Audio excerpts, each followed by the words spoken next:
কৃষ্ণনগরের পর 5 দিনে 8টি সভা করবেন মমতা বন্দ্যোপাধ্যায়। 4 এপ্রিল থেকে উত্তরবঙ্গে ভোটের প্রচার শুরু মমতা বন্দ্যোপাধ্যায়ের। কোচবিহার, জলপাইগুড়ি, আলিপুরদুয়ারে 4টি জনসভা রয়েছে মুখ্যমন্ত্রীর।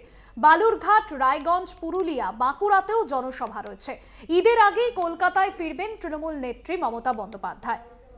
আপনাদের জানিয়ে রাখবো, 4 এপ্রিল কোচবিহারে জনসভা রয়েছে। অন্যদিকে 5 এপ্রিল আলিপুরদুয়ার ও জলপাইগুড়িতে জনসভা রয়েছে মুখ্যমন্ত্রীর। উত্তরবঙ্গের 3টি আসনে প্রথম পর্যায়ে 4টি জনসভা রয়েছে মুখ্যমন্ত্রী মমতা বন্দ্যোপাধ্যায়।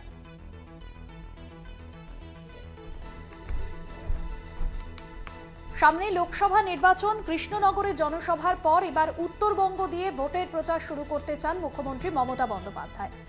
আর এই ভোটের প্রচার আর কর্মী সভার মধ্যে দিয়ে দলীয় নেতা নেতৃত্বকে যেরকম তিনি বার্তা দেবেন, পাশাপাশি উত্তরবঙ্গবাসীকেও ঠিক কি বার্তা দেন তৃণমূল সুপ্রিমো, সেদিকেই নজর রয়েছে সকলের। জেলা কমিটির সঙ্গে জরুরি বৈঠক তৃণমূল নেতৃত্বে।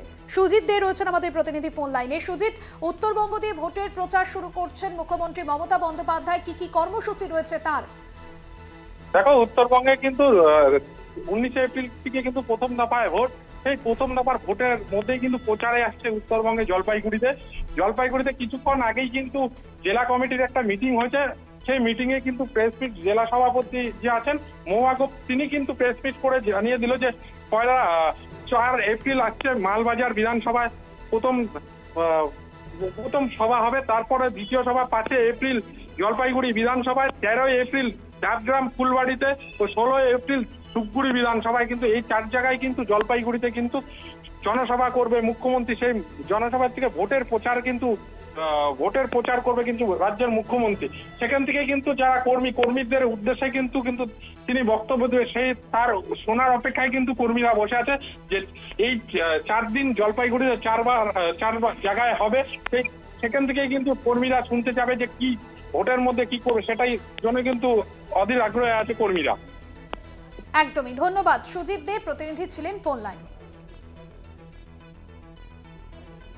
জলপাইগুড়ি লোকসভা কেন্দ্রে 4টি জনসভা মমতা বন্দ্যোপাধ্যায়ের। আর সেই জনসভা থেকে দলীয় নেতৃত্বকে কি বার্তা দেন, লোকসভা নির্বাচনের আগে কি ভোকাল টনিক দেন তৃণমূল সুপ্রিমো, সেদিকে নজর। পাশাপাশি গুরুত্বপূর্ণ বিশেষ বৈঠকও রয়েছে। 4 এপ্রিল মাল এবং 5 এপ্রিল জলপাইগুড়িতে জনসভা রয়েছে মুখ্যমন্ত্রী মমতা বন্দ্যোপাধ্যায়। 13 এপ্রিল ডাবগ্রাম ফুলবাড়ি, 16 এপ্রিল ধূপগুড়িতে সভা রয়েছে তৃণমূল সুপ্রিমো। কৃষ্ণনগরের সভা শেষ করে উত্তরবঙ্গে প্রচার সভা করছেন মুখ্যমন্ত্রী।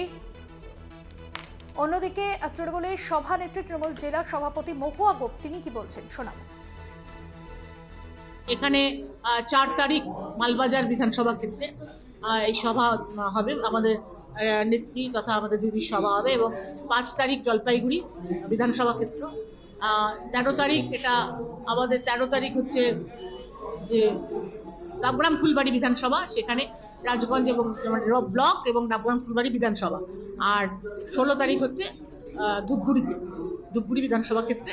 এই 4টি জনসভার আপাতত আমাদের কাছে এই খবর এসছে এবং সেটা নিয়ে আমরা মিটিং করলাম। এরপর প্রস্তুতি নিতে হবে, কারণ 4 তারিখ আর 5 তারিখের যে সভা রয়েছে তার পারমিশনের বিষয়ে এখন তো নির্বাচন কমিশনের কাছে পারমিশন নিতে হবে। আজকেই তার প্রস্তুতি নিয়ে এবং মাঠগুলো আজকে ফাইনাল করে আমাদেরকে এই পারমিশনটা নিতে হবে।